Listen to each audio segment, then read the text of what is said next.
Assalamualaikum, perkenalkan nama saya Rami. Assalamualaikum, halo, saya Khadijatul Sabia. Assalamualaikum, perkenalkan nama saya Sarul Surya Pratama.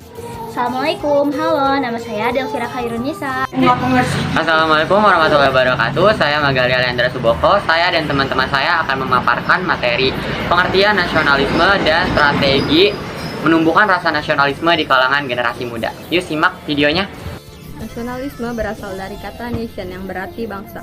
Kata bangsa memiliki arti bahwa bangsa adalah kesatuan yang timbul dari kesamaan turunan budaya, pemerintah, dan tempat. Nasionalisme dalam arti semangat kebangsaan karena kesamaan kultur.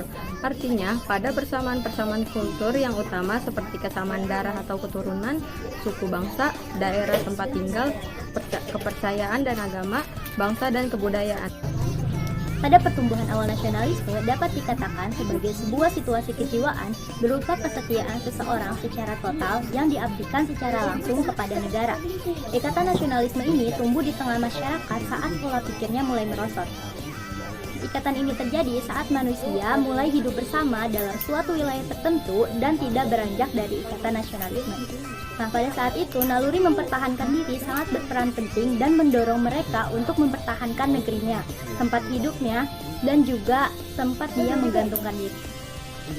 Nah, ada beberapa strategi yang dapat dilakukan oleh para pendidik yang dapat diberikan kepada generasi-generasi muda guna mengingatkan mereka rasa nasionalisme. Yang pertama ada menguatkan kembali rasa nasionalisme dengan cara memuat nilai-nilai Pancasila dan diberikan kepada generasi muda di level pendidikan formal yang tepat. Yang kedua, mengingatkan mereka tentang pahlawan kemerdekaan. Hal ini berupaya agar generasi-generasi muda dapat mengingat pahlawan-pahlawan yang telah berjasa dalam kemerdekaan Indonesia sehingga negara Indonesia menjadi negara yang merdeka dan berdaulat. Yang ketiga adalah menerapkan sistem pendidikan karakter Ki Hajar Dewantara. Pendidikan karakter tersebut menitik beratkan tentang sains, kebudayaan, dan religi. Hal ini berupaya memperluas budi pekerti dan kemanusiaan. Berikut ini adalah beberapa langkah untuk meningkatkan semangat nasionalisme yang dapat dilakukan dilansir dari laman Kumparan. 1. Memahami ragam budaya di Indonesia dari Sabang sampai Merauke. Indonesia kaya akan keragaman budaya yang syarat dalam nilai sejarah. Oleh karena itu, generasi muda seharusnya mengenal dan melestarikan keragaman budaya ini, terutama budaya di tempat mereka tinggal, agar kebudayaan tersebut tidak punah, diakui, atau dirampas oleh bangsa lain. Yang kedua, mendukung produk dalam negeri. Produk dalam negeri memiliki kualitas yang tidak kalah dengan produk impor. Bahkan, produk dalam negeri cenderung memiliki kualitas yang lebih baik. Oleh karena itu, generasi muda harus mendukung dan menghargai produk dalam negeri. Mendorong untuk lebih sering membeli produk lokal dapat meningkatkan rasa percaya diri terhadap produk dalam negeri. Oke, siap. Pada pertumbuhan awal nasionalisme dapat dikatakan sebagai sebuah situasi kejiwaan berupa kesetiaan seseorang secara total yang diabdikan secara langsung kepada negara.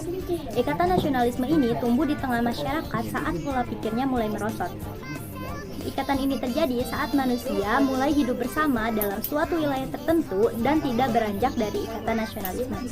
Nah, pada saat itu, naluri mempertahankan diri sangat berperan penting dan mendorong mereka untuk mempertahankan negerinya, tempat hidupnya, dan juga tempat dia menggantungkan diri. 4. Mengunjungi museum sejarah di Indonesia. Terdapat banyak museum sejarah yang menyimpan berbagai kisah perjuangan dalam memperoleh dan mempertahankan kemerdekaan. Oleh karena itu, generasi muda seharusnya aktif mengunjungi museum-museum ini sebagai bentuk penghormatan kepada para pahlawan, untuk mengambil teladan dari jasa mereka dan untuk memupuk semangat nasionalis.